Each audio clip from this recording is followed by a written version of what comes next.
Hey everyone, I hope you're doing well and that your family's doing good.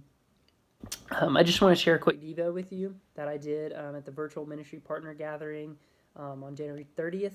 If you came to it, you've already heard this, but if you didn't, I just would love to encourage you with this message from God's Word that I think it's been encouraging to me, and I need to keep encouraging myself with because it's been a tiring season. I've had so many friends and people we know who've been struggling in this time, whether it be cancer or different sickness, COVID, or just other things right now, and so it can really cause us to question, God, what are you doing? Why are you doing this? Why are you allowing this? Um, Many different doubts about God's goodness, and it's hard to endure in this season because we're not really sure why it's all happening. And so, um, and so there's a passage in Matthew 11 that I think the situation is pretty similar.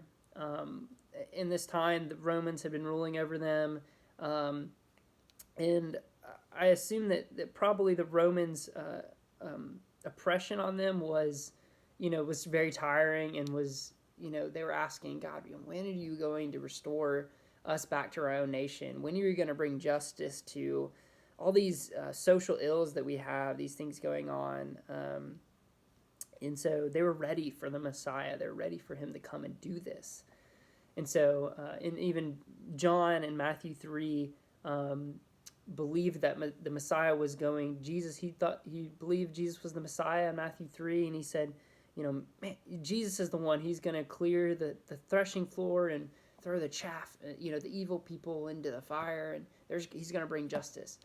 And so, and I'm going to read the passage now that goes into that. So, Matthew 11, 2 through 6 says, Now when John heard in prison about the deeds of the Christ, he sent word by his disciples and said to him, Are you the one who is to come, or shall we look for another? And Jesus answered them, Go and tell John what you hear and see. The blind receive their sight, and the lame walk. Lepers are cleansed, and the deaf hear, and the dead are raised up, and the poor have good news preached to them. And blessed is the one who's not offended by me. So again, John was having potential doubts about Jesus being the Messiah. He believed before and had preached it, but he was asking Jesus, "Are you the one?" Or I'm confused. It seems like, um, you were supposed to bring justice, and I'm not really seeing that. And so Jesus responds not with a yes or no straightforward, but a prophecy in Isaiah where he's saying, "Yes, I'm doing these things in these prophecy from this prophecy in Isaiah, I believe 61, that that I'm healing the lepers, I'm healing the lame and the blind, and I'm preaching good news to the poor." And but he leaves the part out in Isaiah where it says he's going to bring the day of vengeance. He and so he doesn't include that, and he doesn't include it elsewhere where he quotes this Isaiah passage as well, and he just says he's bringing the year of the Lord's favor. And so, but then he adds at the end here, "Blessed is the one who's not offended by me." What does that mean? What does that mean to be? Jesus wants us to be blessed and not being offended by him. Well, again, I think it's easy to have offense from Jesus with his plans being very different than they thought. And so in this time when we can question God's plans, what is he doing? Why? How long is it going to be? In this story, we see the full picture. At that time, they didn't, but we see it now that Christ came to not bring justice immediately and not to overthrow the Romans for the Israelites, but to bring a much greater thing, salvation for all people at all times.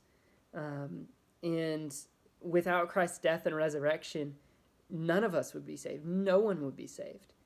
And so we see that God's plans were more merciful, more gracious, more sacrificially loving, more wise, and more difficult. John ended up later, he was in prison getting beheaded. So I just want to leave you with a few encouragements. First, that because Jesus' plans are more gracious than I think, saving all humanity at all time rather than just a current reality or problem or issue we're facing, I can endure suffering alongside Jesus.